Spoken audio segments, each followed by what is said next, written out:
ಜಯಂತಿಯ ಮುಂಗಡ ಶುಭಾಶಯಗಳು. Doctor B R. ಅಂಬೇಡ್ಕರ್ ಅವರು ನಮ್ಮ ದೇಶಕ್ಕೆ ಕೊಟ್ಟಂತ ಸಂವಿಧಾನ ಇಡೀ ವಿಶ್ವದಲ್ಲೇ ಅತ್ಯಂತ ಒಂದು ಸ್ಥಾನಮಾನವನ್ನ ಪಡ್ಕೊಂಡಂತ ಒಂದು ಸಂವಿಧಾನ ಆಗಿದೆ. ಸೊ ಆಗಿರುವಾಗ ಅವ್ರನ್ನ ಈ ಒಂದು ಸಂದರ್ಭದಲ್ಲಿ ನೆನೆಸ್ತಾ ಅವರಿಗೆ ಒಂದ್ಸಲ ಜೋರಾದ ಚಪ್ಪಾಳೆಯನ್ನು ನಾವು ಯಾಕಂತ ಹೇಳಿದ್ರೆ ಅವರು ಹೇಳಿದಂತ ಮಾತು ಅದು ನನಗೆ ಚಿಕ್ಕ ವಯಸ್ಸಿಂದ ಅವರ ಬಗ್ಗೆ ನಾನು ಓದಿದಾಗ ತುಂಬಾ ಉತ್ತೇಜನವನ್ನು ನೀಡಿತು.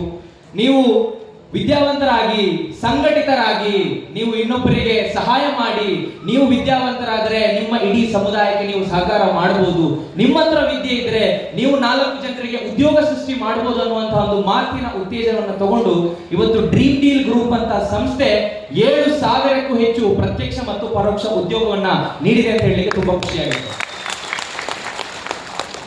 ಅದೇ ರೀತಿ ವೇದಿಕೆಯಲ್ಲಿರುವಂತಹ ಗಣ್ಯರೇ, ಅದೇ ರೀತಿ ನನ್ನ ಮುಂಭಾಗದಲ್ಲಿ ನಡೆದಿರ್ತಕ್ಕಂಥ ಎಲ್ಲ ಗ್ರಾಹಕರೇ, ಡ್ರೀಮ್ ಡೀಲ್ ನ ಸಾರಥಿಗಳೇ, ಎಲ್ಲರಿಗೂ ನನ್ನ ಕೋಟಿ ಕೋಟಿ ನಮನಗಳು.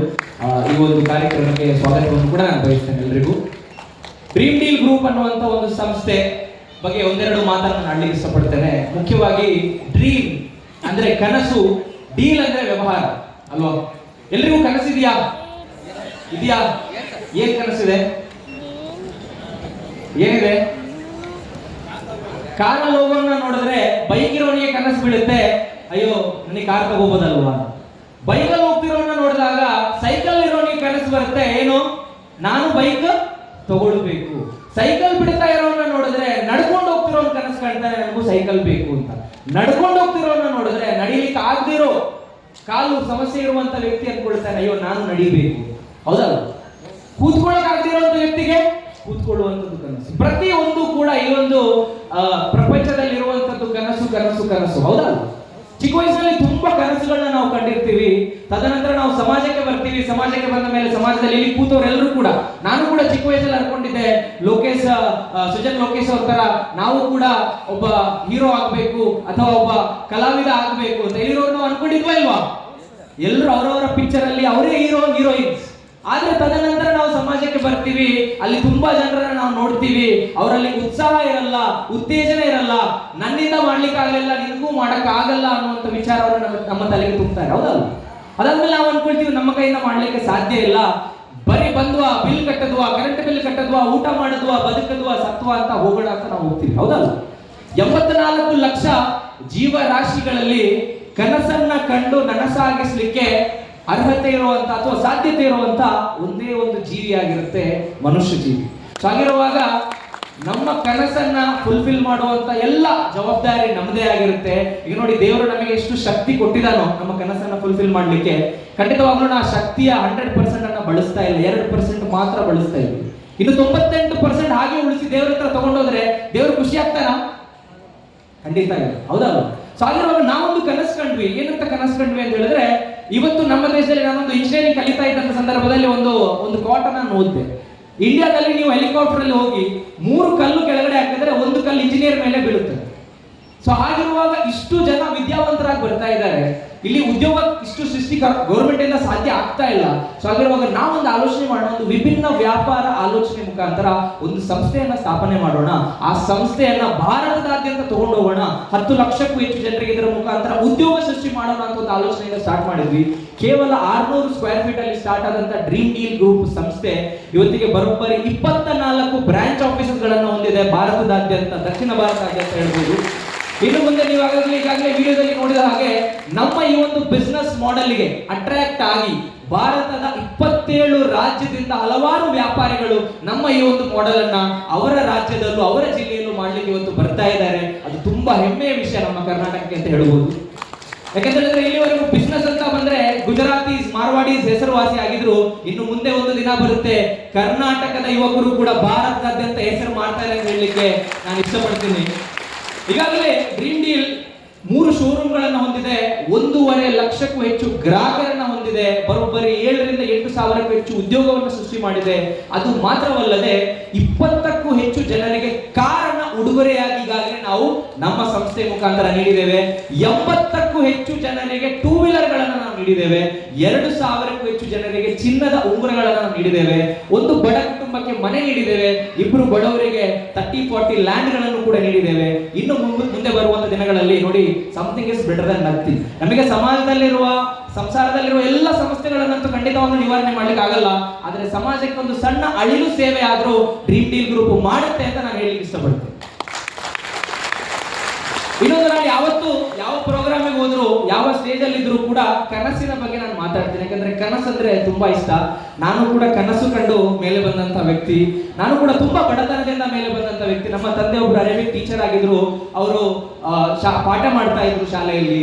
ನಾನು ಕೂಡ ಒಂದು ಸಣ್ಣ ಒಂದು ಬಾಡಿಗೆ ಮನೆಯಲ್ಲಿ ವಾಸವಾಗಿದ್ದೆ. ನನಗೆ 2 ತಂಗಿಯಂದ್ರು, ಒಬ್ಬ ತಮ್ಮ. ತುಂಬಾ ಬಡತನದ ಒಂದು ಏನ್ ಹೇಳ್ತೀವಿ ಪರಿಸ್ಥಿತಿ. ಆ ಸಂದರ್ಭದಲ್ಲಿ ಸಣ್ಣ ವಯಸ್ಸಿನಲ್ಲಿ ಓದ್ತಾ ಇರುವಾಗಲೇ ನಾನು ಬೇರೆ ಬೇರೆ ಕೆಲಸಗಳನ್ನ ಮಾಡ್ತಾ ಇದ್ದೆ. ಕೂಲಿ ಕೆಲಸ ಆಗಿರ್ಬೋದು, ಡ್ರೈವರ್ ಕೆಲಸ ಆಗಿರ್ಬೋದು. ಆ ಟೈಮಲ್ಲಿ ನಾನೊಂದು ಕನಸನ್ನ ಕಂಡೆ. ಆ ಕನಸಾಗಿರುತ್ತೆ ಇವತ್ತು ಡ್ರೀಮ್ ಡೀಲ್ ಗ್ರೂಪ್ ಅನ್ನುವಂತ ಒಂದು ಸಂಸ್ಥೆ ಆಗಿ ನಿಮ್ಮ ಮುಂದೆ ಹೆಮ್ಮರವಾಗಿ ಬೆಳೆದಿದೆ ಅಂತ ಹೇಳಲಿಕ್ಕೆ ತುಂಬಾ ಖುಷಿಯಾಗಿದೆ. ಯಾಕೆ ಆ ಕನಸನ್ನ ಕಂಡೆ, ನನಗೆ ಏನ್ ಅರ್ಥ ಆಯ್ತು ಜೀವನದ ಬಗ್ಗೆ ಅಂತ ಹೇಳೋದಾದ್ರೆ, ಇಲ್ಲಿ ಕೂತಿರುವಂತವರು ಪ್ರತಿಯೊಬ್ರು ಕೂಡ 10 ನಿಮಿಷ ನನ್ನ ಮಾತುಗಳನ್ನ ತುಂಬಾ ಕೇರ್ಫುಲ್ ಆಗಿ ಆಲಿಸಿ ಖಂಡಿತವಾಗ್ಲೂ ನಿಮ್ಮ ಜೀವನದ 10 ವರ್ಷ ಉಳಿಯುತ್ತೆ ಅಂತ ನಾನು ಹೇಳಿಕ್ಕೆ ಇಷ್ಟಪಡ್ತೀನಿ. ಈ ಒಂದು ವಿಚಾರ ನನಗೆ ಅರ್ಥ ಆಯ್ತು ನನ್ನ 16-17ನೇ ವರ್ಷದಲ್ಲಿ. ಈಗ ಇಷ್ಟು ಜನ ನಾವು ಇಲ್ಲಿ ಕೂತಿದ್ದೀವಿ. ನೀವ್ ಹೇಳಿ, ನಮ್ಮ ಆಯುಸ್ಸು ಸರಾಸರಿ ನಮ್ಮ ಆಯುಸ್ ಎಷ್ಟಿರುತ್ತೆ? ಎಷ್ಟು ವರ್ಷ ನಾವು ಬದುಕಬಹುದು? 50 ವರ್ಷ. ಆಫ್ಟರ್ ಕೋವಿಡ್ ಅಂತೂ ಲೈಫ್ ಇಸ್ ಅನ್ಪ್ರಿಡಿಕ್ಟಬಲ್. ಹೌದಲ್ವಾ? ಯಾವುದು ಕೋವ್ಯಾಕ್ಸಿನ್ ಕೋವಿಶೀಲ್ಡ್ ಯಾವ್ದು ತಗೊಂಡಿದ್ವಿ, ರೈಟ್? ಸೊ ಈ ಕೋವಿಡ್ ನಂತರ ಹಾರ್ಟ್ ಅಟ್ಯಾಕ್ ಇಶ್ಯೂಸ್ಗಳು 20 ಪಟ್ಟು ಏನಾಗಿದೆ, ಜಾಸ್ತಿ ಆಗಿದೆ. ಹೌದಲ್ವಾ?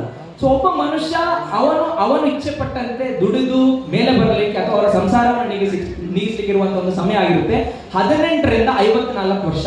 ಹೌದಲ್ವಾ? ಅಲ್ಲಿವರೆಗೂ ನಾವು ಯಾರ ಇಚ್ಛೆಯಿಂದ ಇರ್ತೀವಿ? ಅಪ್ಪ ಅಮ್ಮನ ಇಚ್ಛೆಯಿಂದ ಇರ್ತೀವಿ. 18ರಿಂದ 54 ವರ್ಷ ಅಂದ್ರೆ ಅಲ್ಲಿ ಎಷ್ಟು ವರ್ಷ ಬರುತ್ತೆ? 36 ವರ್ಷ ಬರುತ್ತೆ. 36 ವರ್ಷ ಅಂದ್ರೆ 13,140 ದಿನ. ನಮ್ಮ ಜೀವನವನ್ನ ರೂಪಿಸಿಕೊಳ್ಳಲಿಕ್ಕೆ ನಮ್ಮ ಹತ್ರ ಇರುವಂತ ಸಮಯ ಎಷ್ಟು ಹೇಳ್ಬೋದು? ಎಷ್ಟಿದೆ?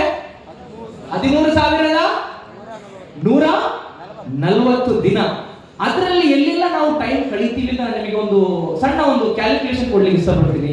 ಮೊದಲನೇದಾಗಿ 13,140 ದಿನದಲ್ಲಿ 3,095 ದಿನ ನಾವು ಮಲಗೇ ಇರ್ತೀವಿ. ಎಷ್ಟು ದಿನ? ಹೇಗೆ? ಒಬ್ಬ ಮನುಷ್ಯನ ಸರಾಸರಿ ಅವನು ಮಲಗುವಂತ ಟೈಮ್ ಆಗಿರುತ್ತೆ ಆವರೇಜ್ 7.1 ಗಂಟೆ.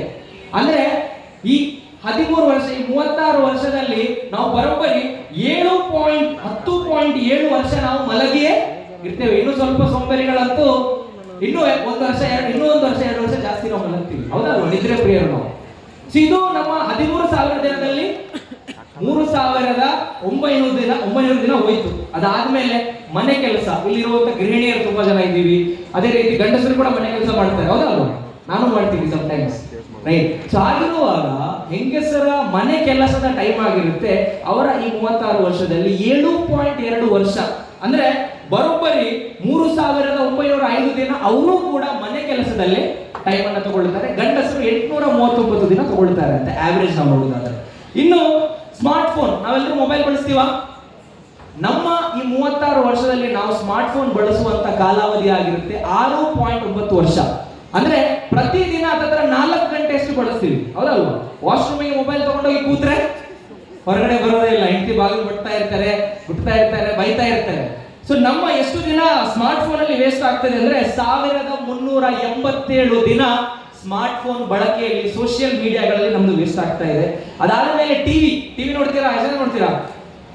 ನೋಡ್ತೀವಿ. ಟಿವಿಯಲ್ಲಿ 1.5 ವರ್ಷ ನಮ್ದು ವೇಸ್ಟ್ ಆಗ್ತದೆ ಅಂದ್ರೆ 547 ದಿನ ನಾವು ಟಿವಿಯನ್ನು ನೋಡೋದಕ್ಕೆ ಕೊಡ್ತಾ ಇದ್ದೇವೆ. ಅದರಲ್ಲಿ ಪರ್ಸನಲ್ ಕೇರ್ಗೆ 3 ವರ್ಷ ಕೊಡ್ತೀವಿ. ಟ್ರಾವೆಲಿಂಗ್, ನಾವು ನೋಡಿ ಈಗ ಬೆಂಗಳೂರಲ್ಲಿ ಇದ್ದೀವಿ. ಒಬ್ಬ ಮನುಷ್ಯನ ಸರಾಸರಿ ಟ್ರಾವೆಲ್ ಟೈಮ್ ಆಗಿರುತ್ತೆ 2 ಗಂಟೆ. 1 ಗಂಟೆ ಹೋಗ್ಲಿಕ್ಕೆ, 1 ಗಂಟೆ ಬರೋದಕ್ಕೆ. ಅದಾದ ಮೇಲೆ ರಿಲಿಜಿಯಸ್ ಕಾರ್ಯಗಳಲ್ಲಿ ನಾವು 3 ವರ್ಷವನ್ನ ಬಳಸ್ತೀವಿ. ಅಂದ್ರೆ 13,000 ಚಿಲ್ಲರೆ ದಿನಗಳಲ್ಲಿ ನಮ್ಮ ಹತ್ರ ಉಳಿದಿರುವಂತದ್ದು ಕೇವಲ 2 ವರ್ಷ ಮಾತ್ರ ನಮ್ಮ ಕನಸುಗಳನ್ನ ಫುಲ್ಫಿಲ್ ಮಾಡ್ಲಿಕ್ಕೆ, ನಮ್ಮ ಗೋಲ್ಸ್ ಅನ್ನು ಅಚೀವ್ ಮಾಡ್ಲಿಕ್ಕೆ. ಸೊ ಹಾಗಿರೋದ್ರೆ ಈ 2 ವರ್ಷ ಸಾಕಾ? ಇದನ್ನು ನಾವು ಆಲೋಚನೆ ಮಾಡಬೇಕಾಗುತ್ತೆ. ಈ ಉಳಿದಿರುವಂತ ಈ ಕಡಿಮೆ ದಿನಗಳಲ್ಲಿ ವಿಭಿನ್ನವಾಗಿ ನೋಡಿ, ಎಲ್ಲರೂ ಏನು ಮಾಡ್ತಾ ಇದ್ದಾರೆ ಅದನ್ನೇ ಮಾಡಿದ್ರೆ ಎಲ್ರಿಗೆ ಏನು ಸಿಗ್ತಾ ಇದೆ ಅದೇ ನಮಗೆ ಸಿಗುತ್ತೆ. ಎಲ್ಲರೂ ಏನು ಮಾಡ್ತಾ ಇಲ್ಲ ಅದನ್ನ ನಾವು ಮಾಡಿದ್ರೆ ಖಂಡಿತವಾಗ್ಲೂ ಎಲ್ರಿಗೂ ಏನು ಸಿಗ್ತಾ ಇಲ್ಲ, ಅದು ನಮಗೆ ಸಿಗುತ್ತೆ ಅಂತ ಹೇಳಿ ಇಷ್ಟಪಡ್ತೀನಿ. ಹಾಗಾದ್ರೆ ಒಂದು ಪುಸ್ತಕದಲ್ಲಿದ್ದಂತ ವಿಚಾರ ಆಗಿರುತ್ತೆ, ನಾನು ನಿಮ್ಮ ಮುಂದೆ ಇದು ಶೇರ್ ಮಾಡ್ತಾ ಇರುವಂತ ಒಂದು ಪುಸ್ತಕದಲ್ಲಿದ್ದಂತ ಮಾತು ಏನು, ದ 5 ರಿಗ್ರೆಟ್ಸ್ ಆಫ್ ಡೈಯಿಂಗ್.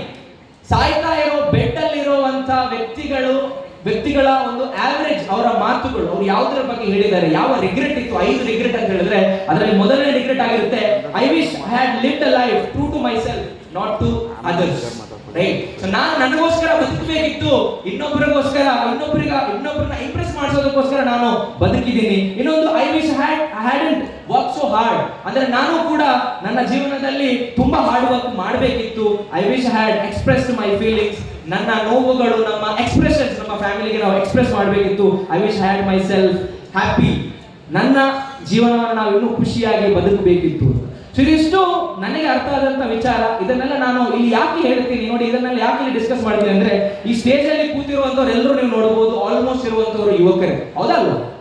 ಎಷ್ಟು 25ರಿಂದ 30 ವರ್ಷದ ಒಳಗಿನ ಯುವಕರು ತಮ್ಮ ಜೀವನದಲ್ಲಿ ಏನು ಸಾಧನೆ, ಇನ್ನು ಏನು ಒಂದು 20-25 ವರ್ಷದಲ್ಲಿ ಸಾಧನೆ ಮಾಡ್ಲಿಕ್ಕೆ ಆಗಲ್ವೋ ಅದನ್ನ 1-2 ವರ್ಷದಲ್ಲಿ ಮಾಡಿದ್ದಾರೆ. ಹಾಗೆ ಒಂದು ಜೋರಾದ ಚಪ್ಪಾಳೆಯನ್ನು ಅವರಿಗೆ ನೀಡಬೇಕು. ಈ ಒಂದು ವಿಚಾರದ ಬಗ್ಗೆ ನಾವು ಸ್ವಲ್ಪ ಅರ್ಥಕೊಂಡು ತಿಳ್ಕೊಂಡು, ನೀವು ಕೂಡ ಡ್ರೀಮ್ ಡೀಲ್ ಗ್ರೂಪ್ ಅಲ್ಲಿ ಆಸ್ ಅ ಪ್ರಮೋಟಿಂಗ್ ಪಾರ್ಟ್ನರ್ ಆಗಿ ಅಥವಾ ಅಫಿಲಿಯೇಟ್ ಮಾರ್ಕೆಟರ್ ಆಗಿ ನೀವು ಕೂಡ ನಮ್ಮ ಜೊತೆಗೆ ಸೇರ್ಕೊಳ್ಬಹುದು. ಈ ಒಂದು ವ್ಯಾಪಾರದ ಭಾಗವಾಗಿ ನೀವು ಕೂಡ ನಮ್ಮ ಜೊತೆ ಕೈ ಜೋಡಿಸಬಹುದು ಅಂತ ಹೇಳುತ್ತಾ, ಬಸವಣ್ಣನವರ ಒಂದು ವಚನವನ್ನ ನುಡಿಯುತ್ತಾ ನನ್ನ ಮಾತನ್ನ ಮುಗಿಸ್ಲಿಕ್ಕೆ ಇಷ್ಟಪಡ್ತೀನಿ.